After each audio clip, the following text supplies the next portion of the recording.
Here's a transmission, a 6-speed transmission out of a 1976 RM125.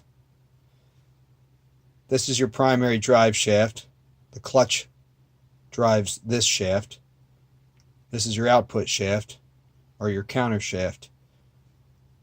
First gear, small gear, has to spin more times to spin this big gear on your counter shaft, which equals first gear.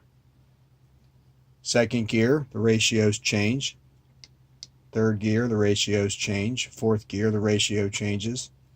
Fifth gear, and then sixth gear is a mirror image of first gear. Pretty simple, actually. And then that little drum here is what puts the forks in any given position to line first through sixth gear up.